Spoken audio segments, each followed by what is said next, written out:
নমস্কার বন্ধুরা, স্বাদের ঠিকানায় আপনাদের সকলকে স্বাগত। আজ আমি আবার আপনাদের সাথে একটা পিঠা রেসিপি শেয়ার করছি। আজকের এই পিঠাটা আমি ইডলি স্ট্যান্ডের মধ্যে করেছি, আর আজকে আমি সুজির ভাপা পিঠা তৈরি করছি। তাহলে চলুন দেখে নিই কীভাবে খুব চটপটে একসাথে ইডলি স্ট্যান্ডে অনেকগুলো পিঠে আমরা বানিয়ে নিতে পারবো। আজকের এই ভাপা পিঠে করার জন্য প্রথমে আমি এখানে 1 কাপ সুজি নিয়েছি। সুজিটা দেওয়ার পর এবার আমি এর মধ্যে দিয়ে দিচ্ছি নুন। আমি এখানে ছোটো চামচের 1 চামচ নুন দিয়েছি। নুন দেওয়ার পর এর মধ্যে আমি দিয়ে দেবো চিনি। এখানে আমি 1 কাপের 3 ভাগের 1 ভাগ চিনি দিলাম।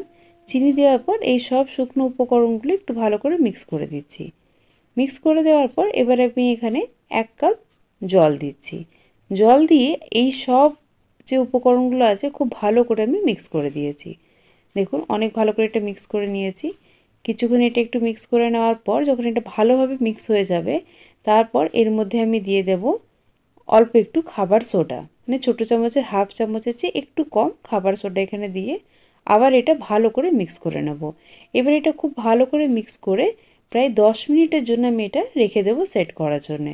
যতটা টাইম সুজিটা একটু ফুলে উঠবে ততক্ষণ এটা একটু রেখে দিতে হবে। সেটা 10 মিনিটও হতে পারে, আবার আপনাদের যদি মনে হয় যে আরেকটু সুজি ফুলে উঠবে তাহলে সেটা আপনারা 12 থেকে 15 মিনিটও রাখতে পারেন।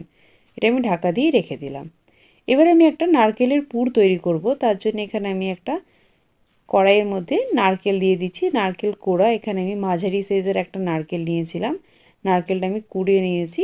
কুড়িয়ে এটা আমি একটু হালকা নাড়াচাড়া করে নিচ্ছি।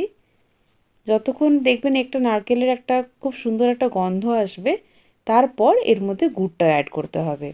তো আজকে যে নারকেলের আমি পুরটা তৈরি করছি সেটা আমি পাটালি গুড় দিয়ে তৈরি করছি। তাই দেখুন এখানে আমি এই রকম সাইজের একটা পাটালি গুড় নিয়েছিলাম, সেটার আমি অর্ধেকটা এখানে গ্রেট করে নিয়েছি। এই গ্রেট করা গুড়টা আমি এর মধ্যে দিয়ে দেব। গুড়টা গ্রেট করে নিলে খুব সহজেই নারকেলের সাথে মিশে যায়, আর মিক্স করতে বেশি সময় লাগে না, খুব তাড়াতাড়ি নারকেলের পুরটা তৈরি হয়ে যাবে। তাই এখানে আমি গুড়টা দিয়ে দিলাম। একটা নারকেলের জন্য একটা পাটালি গুড়ের হাফ গুড়টা এনাফ আছে। আমি এখানে যে পরিমাণটা দিয়েছি এই পরিমাণে নারকেল আপনারা যদি ব্যবহার করেন তাহলে এতটাই গুড় এখানে লাগবে। দেখুন এবার এটা আমি ভালো করে মিক্স করে নিচ্ছি। আপনারা চাইলে এখানে একটু এলাচের গুঁড়োও দিতে পারেন, তাতেও ভালো একটা গন্ধ আসে, কিন্তু আমার নারকেলের পুরের মধ্যে নারকেলের গন্ধটাই বেশি ভালো লাগে, তাই আমি এখানে এলাচ গুঁড়োটা এখন ব্যবহার করিনি। দেখুন এটা ভালো করে মিক্স হয়ে গেছে। এবার এটা রেডি হয়ে গেছে, প্রায় 3 থেকে 4 মিনিটের মধ্যে এটা রেডি হয়ে যাবে, যেহেতু পুরটা কম আছে। এবার দেখুন এটা আমি হাত দিয়ে একটু দেখে নিচ্ছি। এটা এইভাবে একটু রোল করলেই বুঝতে পারবেন যে এটা সেট হয়ে গেছে, যখন একদম ভালোভাবে এটা রোল হয়ে যাবে। এবার এটা আমি অন্য একটা প্লেটের মধ্যে বের করে নিচ্ছি। বের করে এটা কিছুক্ষণের জন্য রেখে দিতে হবে, যাতে কি এটা একটু ঠান্ডা হয়ে যায়। এটা কিন্তু খুব বেশি শক্ত করা চলবে না, একটু হালকা নরম রাখতে হবে পুরটাকে। এবার এটা আমি ঢাকা দিয়ে রেখে দিচ্ছি। এবার দেখুন 5 মিনিট হয়ে গেছে। 5 মিনিট পর এই পুরটা হালকা একটু ঠান্ডা হয়ে গেছে। পুরটা খুব বেশি ঠান্ডা হয়নি। আমি এটা 5 মিনিট পরে একটু হালকা যখন ঠান্ডা হয়েছে তখন এটার থেকে আমি অল্প অল্প করে এরকম করে একটু ছোট ছোট করে ডো নিয়ে এটা আমি একটু ফ্ল্যাট করে নিচ্ছি, মানে একটা ছোট ছোট করে প্যারা শেপের আমি এখানে সবগুলোকে দিয়ে দিয়েছি যে কটা পুর ছিল। এবারে এখানে যে সুজির যে ব্যাটারটা তৈরি করেছিলাম সেটা দেখুন প্রায় 10 মিনিটের মতন হয়ে গেছে। এটা খুব সুন্দরভাবে ফুলে উঠেছে, অনেকটা থকথকে হয়ে গেছে। তাই এটাকে আরেকটু পাতলা করার জন্য আমি এর মধ্যে দিয়ে দিচ্ছি দুধ। আমি এখানে হাফ কাপ দুধ ব্যবহার করলাম। আপনারা এখানে পুরো ব্যাটারটাই দুধ দিয়ে করতে পারেন, আমি একটু জল আর একটু দুধ দিয়ে তৈরি করেছি। দেখুন ঠিক এইরকম একটা কনসিস্টেন্সি হতে হবে এই পিঠেটার জন্যে। এবার আমি এখানে ইডলি স্ট্যান্ডটা বসিয়ে দিয়েছি গ্যাসের উপর। তার মধ্যে আমি দিয়ে দিয়েছি 1 জগ জল, মানে 1 লিটারের মতন জল দিয়েছি।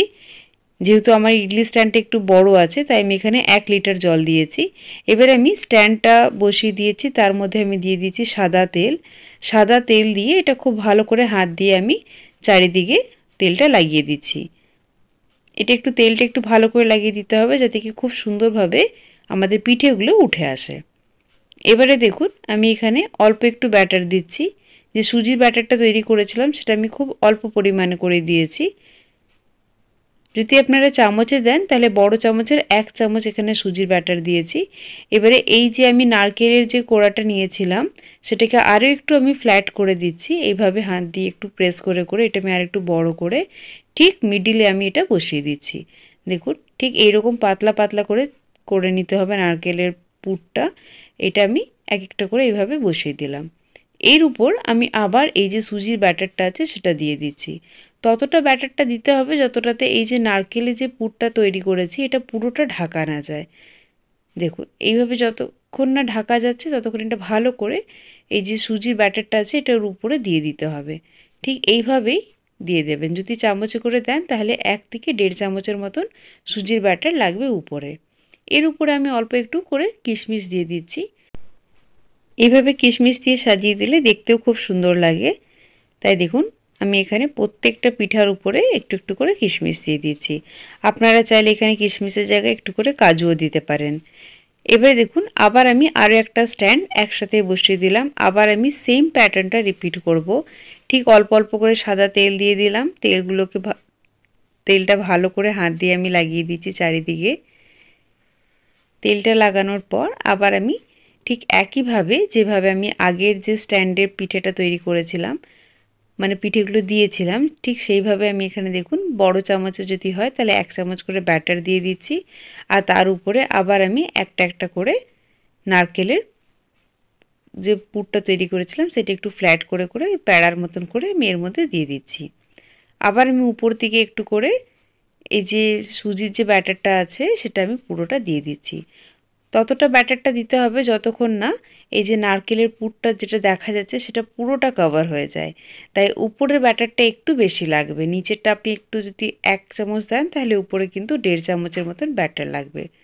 দেখুন আবার আমি একটু একটু করে ব্যাটার দিয়ে এটা ভালো করে আমি ফিল করে দিয়েছি। ঠিক একইভাবে আবার আমি এখানে একটু করে কিশমিশ দিয়ে এগুলোকে আমি সাজিয়ে দিচ্ছি। আমার এই যে ভাপা পিঠা আজকে যেটা আমি তৈরি করেছি এটা আপনাদের ভালো লেগে থাকলে অবশ্যই আমার চ্যানেল স্বাদের ঠিকানাকে সাবস্ক্রাইব করবেন এবং পাশের বেল আইকনটি অবশ্যই প্রেস করবেন। এটা আমি ঢাকা দিয়ে দিলাম। ঢাকা দিয়ে এটা আমি প্রায় 10 মিনিটের জন্য হাই ফ্লেমে হতে দেব।